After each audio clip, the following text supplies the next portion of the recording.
नमस्कार, बहुत स्वागत है आपका न्यूज इंडिया पर और मैं हाजिर हूं आपके साथ ऋतिक ठाकुर। बुलेटिन की शुरुआत करेंगे। पाकिस्तान और अफगानिस्तान के बीच तनाव अब खतरनाक स्तर पर पहुंच चुका है। सीमा पर लगातार झड़पों के बीच अब हवाई हमले भी तेज हो चुके हैं। ताजा घटनाक्रम में पाकिस्तान पर काबुल में स्ट्राइक करने का आरोप लगाया गया। तो तालिबान का यह दावा है कि इस हमले में एक नशा मुक्ति अस्पताल को भी निशाना बनाया गया है। इसमें सैकड़ों लोग मारे गए और कई घायल भी हुए।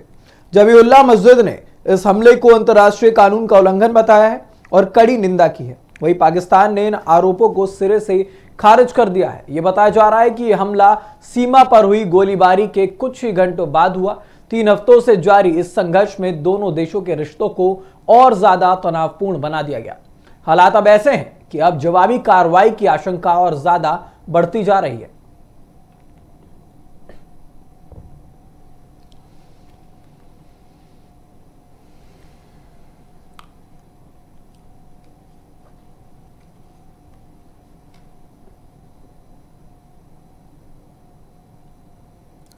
तो मध्य पूर्व में जारी तनाव के बीच अब भारत के लिए एक बड़ी राहत की खबर सामने आई है। यहां पर नंदा देवी जहाज जो कि एलपीजी सिलेंडर लेकर वहां से निकल रहा था, नंदा देवी भारतीय जहाज सुरक्षित तरीके से खतरनाक होर्मुज जल मध्य पार करके भारत लौट आया है। इस जहाज के साथ हजारों मीट्रिक टन एलपीजी की सप्लाई भी भारत पहुंच चुकी है, जो कि देश के लिए बेहद अहम मानी जा रही है।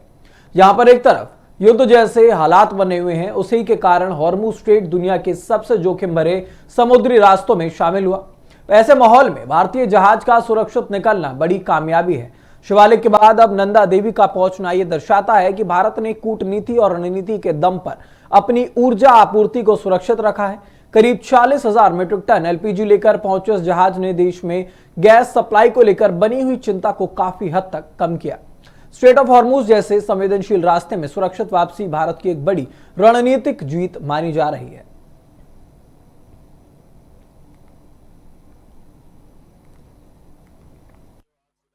30 मिनट पे आया है और ये 46,500 मैट्रिक टन एलपीजी लेकर के आया है, 46,500 मैट्रिक टन। और यहाँ पे ये इसका शिप टू शिप ऑपरेशन होगा। ये वेसल एंकरेज एरिया में हाई सीज में ये ऑपरेशन होगा, ट्रांसफर होगा।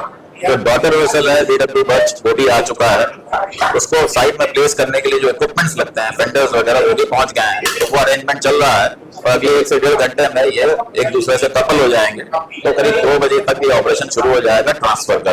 और उसके बाद बीडब्ल्यू बर्च का जो अभी प्लान है वो ये है कि वो eastern part of the country में एलपीजी लेके जाए। तो लोकसभा में बजट सत्र के दौरान निलंबित किए गए 8 विपक्षी सांसदों को अब बड़ी राहत मिली है। लोकसभा के स्पीकर ने उनका निलंबन वापस लेने का फैसला किया और यह फैसला सर्वदलीय बैठक के बाद लिया गया है। इसमें सदन की कार्रवाई को सुचारू रूप से चलाने पर सहमति बनी। अब ऐसे में हालांकि सांसदों की वापसी कुछ शर्तों के साथ हुई है। स्पीकर ने साफ कहा है कि सदन में अनुशासन बनाए रखना सभी की जिम्मेदारी और किसी भी तरह की अव्यवस्था बर्दाश्त नहीं की जाएगी। इसके साथ ही संसद में एआई जनरेटेड फोटो और फेक इमेजेस लाने पर भी सख्ती दिखाई गई है। इस फैसले के बाद विपक्षी सांसदों का वनवास खत्म हो चुका है और अब वो सदन की कार्रवाई में फिर से हिस्सा ले सकेंगे।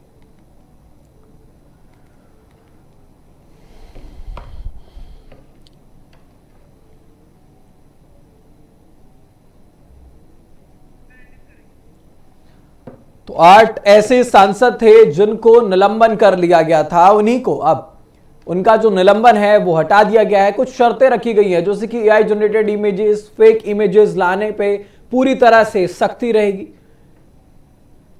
किरण रिजिजू साफ तौर पर ये बोलते हुए नजर आए कि ये सभी लोग हमारे कलीग्स और इनका जब ये निशाना भी अगर कोई साधते हैं, कोई पक्ष विपक्ष पर जब आरोप प्रत्यारोप लगते हैं, वो कहीं ना कहीं एक मजबूती देते हैं। तो ऐसे में इन सभी सांसदों का निलंबन अब खत्म कर दिया गया, यानी कि एक तरह से अगर देखा जाए तो इन सांसदों का जो वनवास था अब वो खत्म हो चुका है।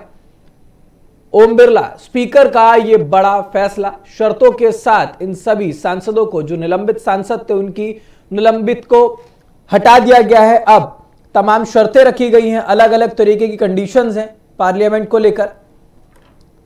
उन शर्तों के आधार पर इनका निलंबन हटाया गया।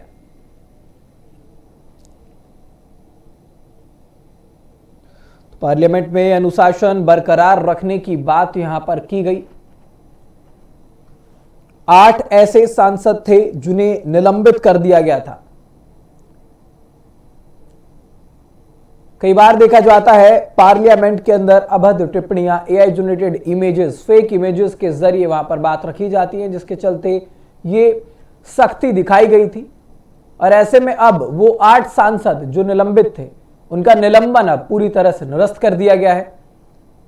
साथ ही ये बात रखी गई कि पार्लियामेंट के अंदर अनुशासन बनाए रखने की जरूरत है, मर्यादित शब्दों का इस्तेमाल यहां पर किया जाए।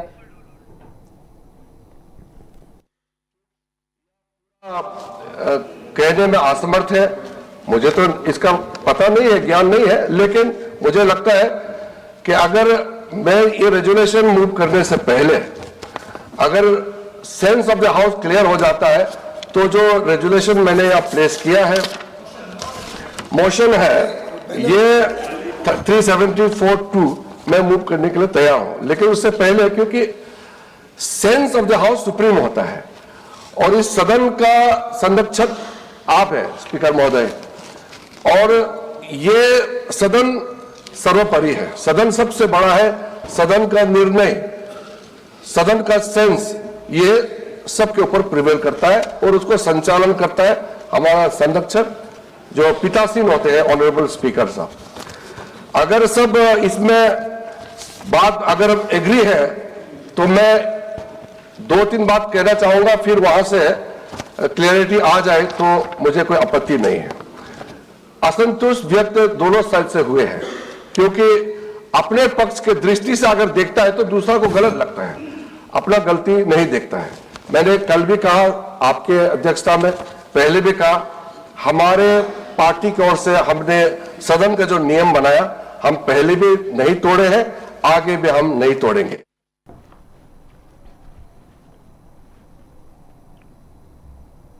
तो आगामी विधानसभा चुनावों को लेकर अब भारतीय जनता पार्टी ने अपनी रणनीति तेज कर दी है। दिल्ली में आज पार्टी के कोर ग्रुप की अहम बैठक होने जा रही है और इसमें 4 राज्यों के उम्मीदवारों के नामों पर भी मंथन हो सकता है। बैठक में अमित शाह, जेपी नड्डा समेत कई वरिष्ठ नेता शामिल होंगे। असम और पुडुचेरी पर खास फोकस रहेगा, जबकि पश्चिम बंगाल और केरल की बाकी सीटों पर भी चर्चा की जाएगी।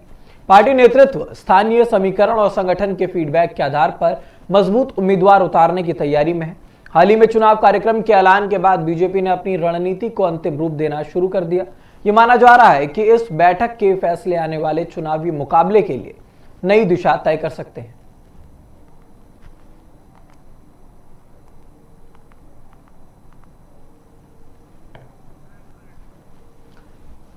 तो आने वाले समय में कई ऐसे राज्य हैं जहां पर विधानसभा चुनाव होने और इसी को लेकर के आज कोर ग्रुप की बैठक होने वाली है, जिसमें बीजेपी के कार्यकारी राष्ट्रीय अध्यक्ष नितिन नवीन, जेपी नड्डा, अमित शाह शामिल होंगे।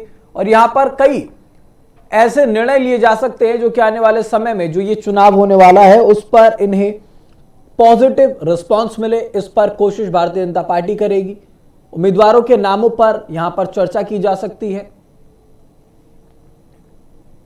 बीजेपी का चुनावी मंथन अब तेज हो चुका है।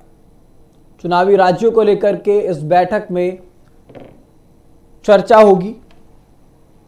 केरल, असम, पुडुचेरी, पश्चिम बंगाल, इन राज्यों को लेकर के खास फोकस किया जाएगा। किन प्रत्याशियों को टिकट दिया जाए, इस पर भी यहां मंथन हो सकता है।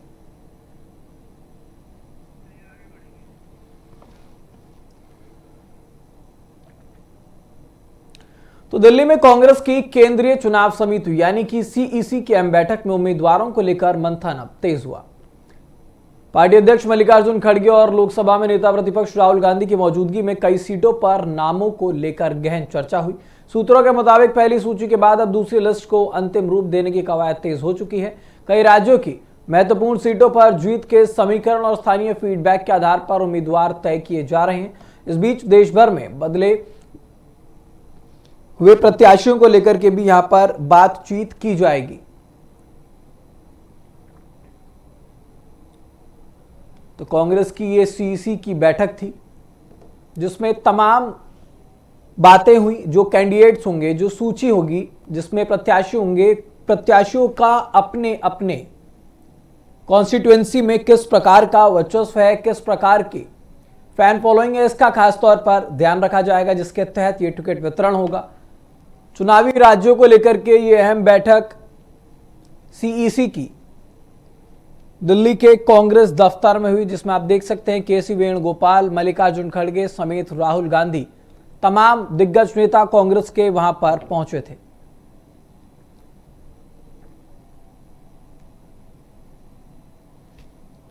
तो सीईसी की इस अहम बैठक में चुनावी राज्यों को लेकर मंथन किया गया है।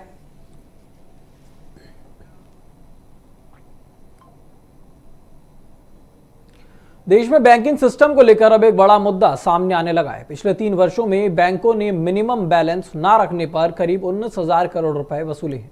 यह रकम बड़े कर्जदारों या फिर अमीरों से नहीं बल्कि आम और गरीब खाता धारकों से वसूली गई है। किसान, पेंशनर और दिहाड़ी मजदूर जैसे वर्ग इस पेनल्टी से सबसे ज्यादा प्रभावित हुए। कई बार छोटी जरूरतों के लिए भी पैसे निकालने पर उन्हें जुर्माना देना पड़ता है।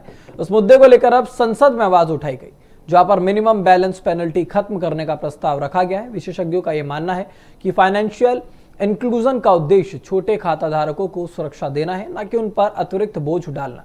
यह बहस आने वाले समय में बैंकिंग नीतियों में बदलाव का संकेत दे सकती है।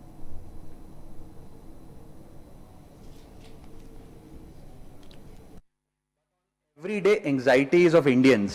The title of my speech is I do not oppose, I rise to propose. First, I propose joint filing of income tax return. Sir, Bharat का income tax structure individual based income tax वसूलता है, जिसके चलते regardless of your marital status पति पत्नी अलग अलग income कमाते हैं, इनकम टैक्स भरते हैं और इनकम टैक्स रिटर्न फाइल करते हैं। उनकी इनकम को क्लब नहीं किया जाता, एग्रीगेट नहीं किया जाता। इस वजह से डुअल इनकम कपल्स, जिसमें पति पत्नी दोनों पैसा कमाते हैं, इनकम कमाते हैं, उनको सेपरेटली टैक्स किया जाता है, जबकि उनके लॉन्ग टर्म इन्वेस्टमेंट्स शेयर्ड हैं, हाउस होल्ड के खर्चे शेयर्ड हैं, फाइनेंशियल रिस्पॉन्सिबिलिटी शेयर्ड है, चाइल्ड केयर कॉस्ट शेयर्ड है, तमाम लिविंग एक्सपेंसेस शेयर्ड हैं।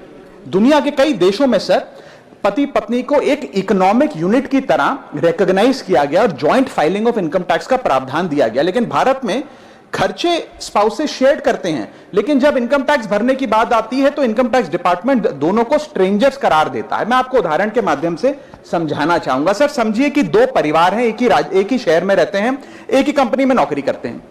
एक परिवार है जो 20 लाख रुपए कमाता है साल का, दूसरा परिवार भी 20 लाख रुपए कमाता है। स्कूल की fees, rent, grocery, medical bill सब समान है, लेकिन इनकम टैक्स अलग अलग। जैसे कि एक पति पत्नी है, राहुल और ऋचा, दोनों काम करते हैं। राहुल साल का 10 लाख कमाता है, ऋचा भी साल का 10 लाख कमाती है। इनकी कुल इनकम 20 लाख रुपए।